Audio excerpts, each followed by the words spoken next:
ফজরের সময় উঠাতে হবে, কারণ ফজর হচ্ছে দিনের খুঁটি, দিনের ভিত্তি। ফজরের নামাজ পড়তে পারেন নাই মানে শয়তানের সাথে যুদ্ধে আপনি হেরে গেলেন, আপনি পরাজিত সৈনিক, আপনি হারার মাধ্যমে দিন শুরু করলেন। আর ফজর যদি জামাতে পড়তে পারেন, বিজয়ের ঝান্ডা আপনার হাতের মধ্যে তুলে দিবে কে?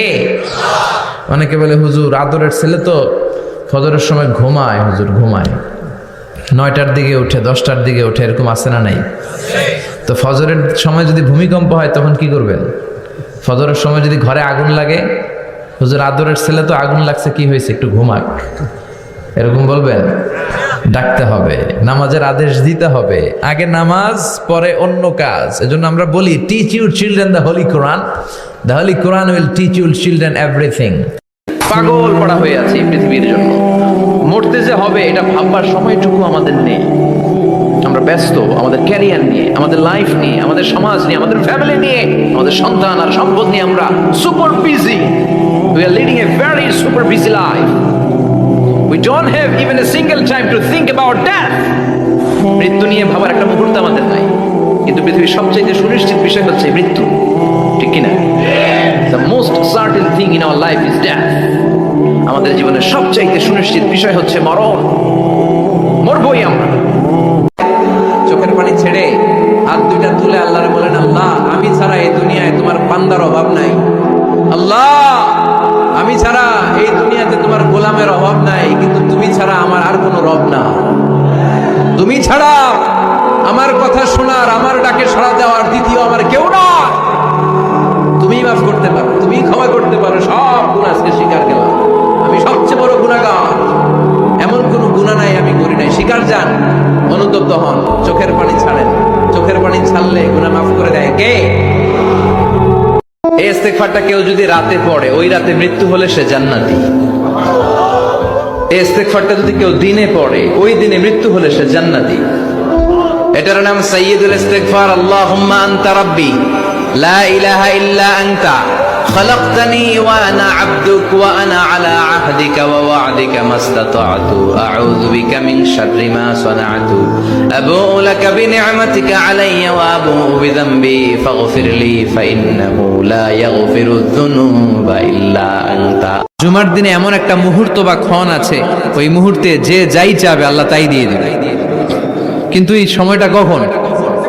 এক একজন এক এক কথা বলেছে। কেউ বলেছে 2 খুতবার মাঝখানে খতিব যখন বসে ওই মুহূর্তে, কেউ বলেছে নামাজের আগে, কেউ বলেছে নামাজের পরে। সবচেয়ে গ্রহণযোগ্য মতামত হচ্ছে আসরের সালাতের পরে মাগরিবের আগ পর্যন্ত, বিশেষ করে ক্বাবলা গুরুবিশ শামস, সূর্য ডোবার আগের যে অন্তিম মুহূর্তটা, ওই মুহূর্তে আপনি আল্লাহর কাছে যাই চাবেন আল্লাহ তাই দিয়ে আপনাকে ধন্য করে দেবে।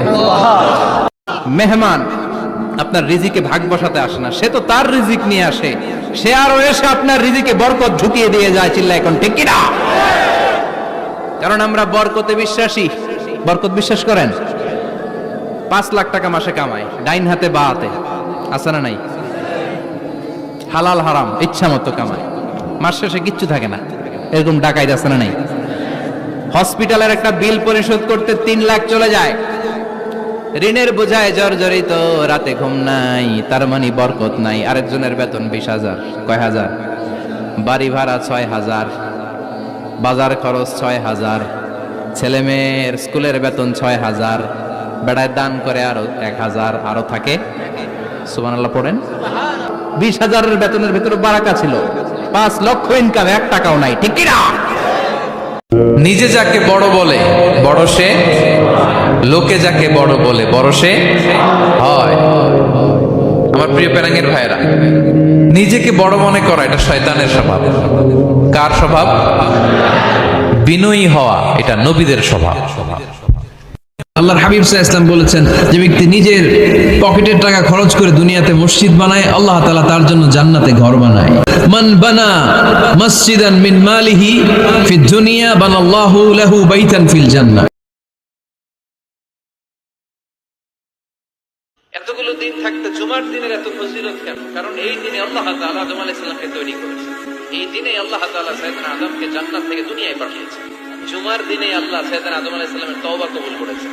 এই জুমার দিনে আল্লাহ তাআলা সাইয়েদনা আদম আলাইহিস সালামের রূহ কবজ করবেন। জুমার দিন ছাড়া কিয়ামত অনুষ্ঠিত হবে। এত ভালোবাসা কই যাবে? কেউ থাকবে না, সবাই আপনার অন্ধকার কবরে রেখে দিয়ে চলে আসবে।